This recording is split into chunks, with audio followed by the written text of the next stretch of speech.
അതായത് കുറച്ച് ദിവസങ്ങളായിട്ട് നമ്മുടെ വർക്കുകളൊന്നും അപ്ഡേറ്റ് ചെയ്യാൻ പറ്റുന്നുണ്ടായിട്ടില്ല, എൻ്റെ വീഡിയോസ് ഒന്നും അപ്ലോഡ് ചെയ്യാൻ പറ്റുന്നുണ്ടായില്ല. അപ്പം നിങ്ങൾ വിചാരിച്ചിട്ടുണ്ടാവും പഴയതുപോലെ ചാനൽ തുടങ്ങിയിട്ട് മുങ്ങിയെന്ന്. അതൊന്നല്ല, എൻ്റെ ഫോൺ കംപ്ലൈൻ്റ് ആയിരുന്നു, ഒന്നും ചെയ്യാൻ പറ്റാത്ത അവസ്ഥയായിരുന്നു. വേറൊരു പഴയ ഫോണിലേക്ക് സിം എടുത്തിട്ടെങ്കിലും അത് യൂസ് ചെയ്യാൻ പറ്റിയില്ല. ജസ്റ്റ് ഒരുപാട് പേർക്ക് എനിക്ക് മെസ്സേജസിന് റിപ്ലൈ കൊടുക്കാൻ പറ്റിയില്ല. കുറച്ച് ദിവസങ്ങളിൽ എനിക്ക് നോട്ടിഫിക്കേഷൻസ് കാണാൻ പറ്റുമായിരുന്നു, പക്ഷെ ഓപ്പൺ ചെയ്ത് നോക്കാനോ അതിന് റിപ്ലൈ കൊടുക്കാനോ പറ്റുന്നുണ്ടായിട്ടില്ല. അതുപോലെ പക്ഷെ എന്താ പ്രശ്നം എന്ന് വെച്ച് കഴിഞ്ഞിട്ടുണ്ടെങ്കിൽ, അപ്പോൾ അവർ വിചാരിക്കും മെസ്സേജ് ഡെലിവേർഡ് ആയി, ഞാൻ മനഃപൂർവ്വം നോക്കാത്തതാണെന്ന് വിചാരിച്ചിട്ടുണ്ടാവും. ഞാൻ ഏട്ടൻ്റെ ഫോണിൽ നിന്ന് ആക്സസ് ചെയ്യാൻ നോക്കി, പക്ഷെ അതും പറ്റുന്നുണ്ടായിരുന്നു. പാസ്വേഡുകളൊക്കെ പലതും മറന്നുപോയതുകൊണ്ട് എനിക്കതും പറ്റുന്നുണ്ടായിട്ടില്ല. അതുകൊണ്ട് നിങ്ങൾ ആരും തെറ്റിദ്ധരിക്കരുത്, ഫോൺ കംപ്ലൈൻ്റ് ആയതുകൊണ്ടാണ് ഈ 2 ആഴ്ചയോളം ഞാൻ ഭയങ്കരമായിട്ട് മ്യൂട്ടായി പോയത്. എനിക്കൊന്നും ചെയ്യാൻ പറ്റിയില്ല.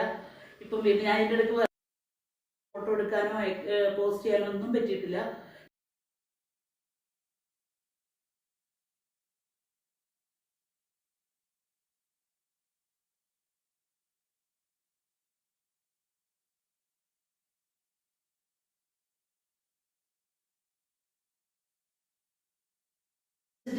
ആരെയും മനഃപൂർവ്വം ഒഴിവാക്കി